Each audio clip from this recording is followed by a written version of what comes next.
Bom dia, meu irmão, bom dia, minha irmã. Sejam todos bem-vindos e bem-vindas nesta manhã de quinta-feira para juntos vivenciarmos o nosso encontro com a Mãe da Misericórdia. Louvado seja o nosso Senhor Jesus Cristo e sua amadíssima Mãe. Para sempre sejam louvados. Iniciemos nos unindo como cristãos, como filhos de Deus, através da Santíssima Trindade. Em nome do Pai, do Filho e do Espírito Santo. Amém. Amém. Que bom poder contar com a sua companhia, que alegria estarmos juntos novamente.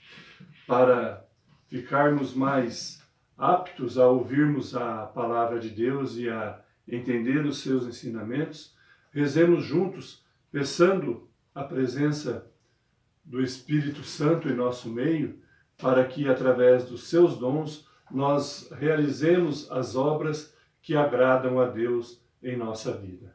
Rezemos juntos. Vinde, Espírito Santo, vinde por meio da poderosa intercessão do coração imaculado de Maria, vossa amadíssima esposa. Amém. Meu irmão e minha irmã, o evangelho que a liturgia nos oferece para a nossa reflexão de hoje está em Mateus, capítulo 16, versículos 13 a 23, onde nós veremos a afirmação de Jesus em relação à formação da sua igreja. Ele diz a Pedro que Pedro é a pedra sobre a qual ele construirá a sua igreja. E tudo aquilo que Pedro ordenar aqui na terra será realizado também no céu. E aquilo que ele proibir será proibido também pelos céus. Então vamos com muita atenção ouvir o que o Evangelho nos diz. O Evangelho de Jesus Cristo segundo Mateus. Jesus chegou à região de Cesareia de Filipe. Perguntou aos seus discípulos: Quem dizem os homens que é o Filho do Homem? Eles responderam: Alguns dizem que é João Batista, outros que é Elias, outros ainda que é Jeremias, ou algum dos profetas. Então Jesus perguntou-lhes: E vocês, quem dizem que eu sou? Simão Pedro respondeu: Tu és o Messias, o Filho do Deus vivo. Jesus disse: Você é feliz, Simão, filho de Jonas, porque não foi um ser humano que lhe revelou isso, mas o meu Pai que está no céu. Por isso eu lhe digo: você é Pedro, e sobre essa pedra construirei a minha igreja, e o poder da morte nunca poderá vencê-la. Eu lhe darei as chaves do reino do céu, e o que você ligar na terra será ligado no céu, e o que você desligar na terra será desligado no céu. Jesus então ordenou aos discípulos que não dissessem a ninguém que ele era o Messias. E Jesus começou a mostrar aos seus discípulos que devia ir a Jerusalém e sofrer muito da parte dos anciãos, dos chefes dos sacerdotes e dos doutores da lei, e que devia ser morto e ressuscitar ao terceiro dia. Então Pedro levou Jesus para um lado e o repreendeu, dizendo: Deus não permita tal coisa, Senhor, que isso nunca te aconteça. Jesus, porém, voltou-se para Pedro e disse: Fique longe de mim, Satanás. Você é uma pedra de tropeço para mim, porque não pensa as coisas de Deus, mas as coisas dos homens.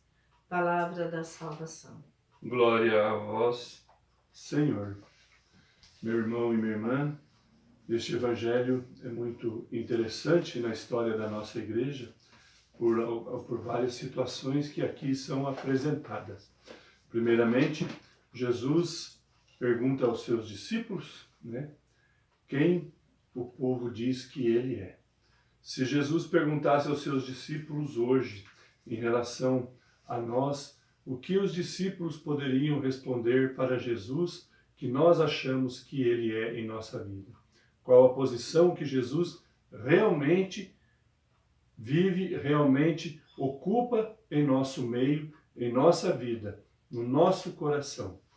Porque é bonito falar de Deus, é bonito falar de Jesus, é bonito vivermos momentos onde refletimos sobre toda a história da nossa salvação, sobre todo o sacrifício que Jesus fez para nos salvar. Mas, no entanto, às vezes, tudo isto fica de forma estampada como um simples teatro, uma simples encenação em nossa vida, e, na verdade, às vezes, o nosso coração ainda está endurecido e ainda está voltado para as coisas deste mundo. Jesus escuta a todos, né, como a resposta que o povo dizia achar ser Jesus. E Jesus foi além e pergunta aos discípulos o que eles achavam que Jesus era. De repente poderia ter sido um outro discípulo que pudesse dar a resposta que Pedro deu, ou dar até alguma resposta, digamos, um pouco melhor do que essa em relação ao que Jesus era para eles. Mas Jesus fez justamente já sabendo que seria Pedro quem se anteciparia e diria quem é Jesus para aquele grupo escolhido, para aquele grupo que Jesus convidou para fazer parte da sua evangelização, da sua construção do reino no meio de nós. E Pedro se antecipa e responde com objetividade e responde muito bem às perguntas de Jesus. Ele diz: Tu és o verdadeiro Filho de Deus, aquele que veio para nos salvar. E Jesus elogia Pedro dizendo que ele é feliz por ter entendido isso, por ele próprio ter entendido isso, por ter observado as ações de Jesus no meio deles. E não porque alguém lhe falou, ou porque alguém lhe contou, ou porque alguém lhe disse, mas sim o seu coração estava convertido. E, no entanto, Jesus, reconhecendo essa conversão, essa capacidade que Pedro já havia adquirido, Jesus lhe dá ali a função de ser o continuador da sua obra no nosso meio. Jesus diz: Pedro, tu és pedra, e sobre esta pedra eu construirei a minha igreja. Então, nós devemos estar cientes que a nossa caminhada dentro da igreja é uma caminhada cheia de turbulência, cheia de questionamentos que nos serve para atentar à nossa reflexão para como estamos vivendo e como estamos realmente conhecendo Jesus na nossa vida. Qual lugar que ele ocupa e como eu o vejo no meio da minha comunidade, no meio do povo. Porque Jesus não quer ser só reconhecido pelas suas palavras bonitas, ele não quer ser reconhecido somente pelo que ele se entregou na cruz para nos salvar, mas ele quer ser reconhecido principalmente pelo amor que ele demonstrou, pela misericórdia que Deus tem por nós, para nos salvar, para nos resgatar, para nos trazer novamente para perto de Deus. É esse o maior objetivo de Jesus, trazer as ovelhas perdidas de volta para o seu rebanho. E nós estamos aonde no seu rebanho? Estamos acompanhando o bom pastor ou nós ainda nos encontramos perdidos neste mundo atribulado que nos oferece tantas outras coisas para nós buscarmos, para nós acreditarmos, ao invés de nós estarmos atentos a buscar sempre a Deus e colocar Deus no centro da nossa vida. Olhemos e refletimos sobre a nossa atitude, sobre a nossa condição, para que não caiamos em tentação de querer fazer como Pedro fez ao final do Evangelho, onde Jesus lhes revela todo o plano de salvação, o que haveria de acontecer, como ele deveria de morrer e como ele haveria de ressuscitar, também vencendo todas as maldades que o homem, através da ação do maligno, realiza no meio do seu povo, no meio das suas ovelhas. E Pedro diz que Pedro então diz, rebatendo o que Jesus estava dizendo: Deus não permita tal coisa, Senhor, que isso nunca te aconteça. E Jesus, reconhecendo ali a presença do maligno, a esperteza, a sutileza do mal, querendo invadir o coração de Pedro, Jesus faz uma exortação.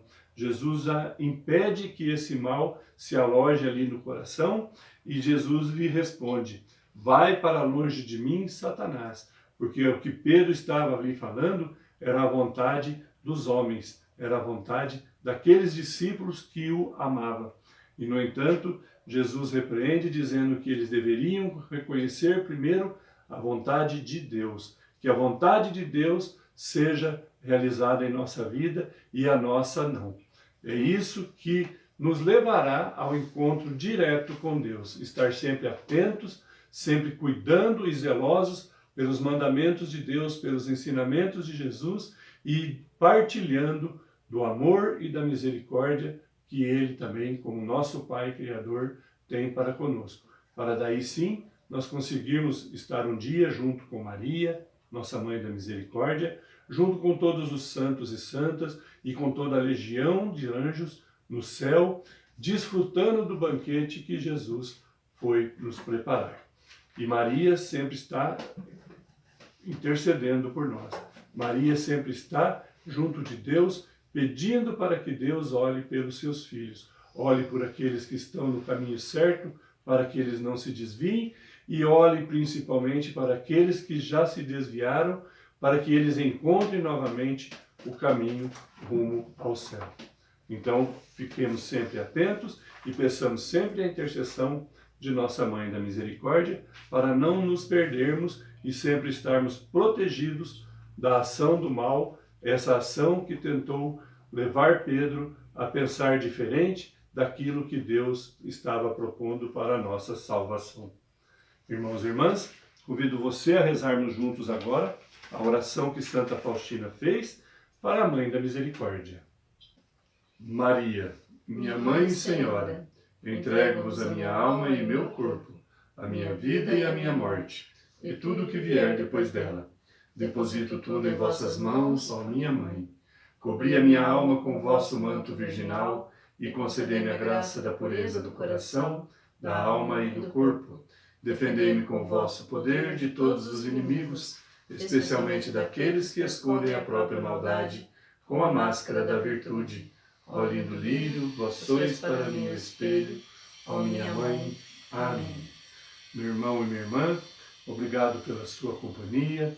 Encerramos aqui o nosso encontro com a Mãe da Misericórdia desta quinta-feira.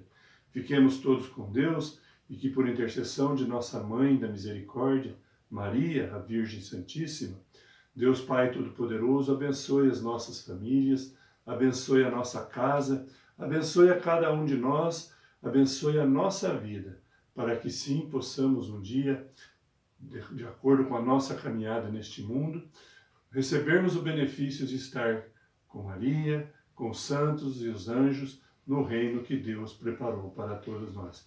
Que Ele nos abençoe em nome do Pai, do Filho e do Espírito Santo. Amém. Tenham todos um bom dia. Não esqueça de deixar a sua curtida, deixar o seu like em nossa página no YouTube e também no Facebook, Devotos de Santa Luzia.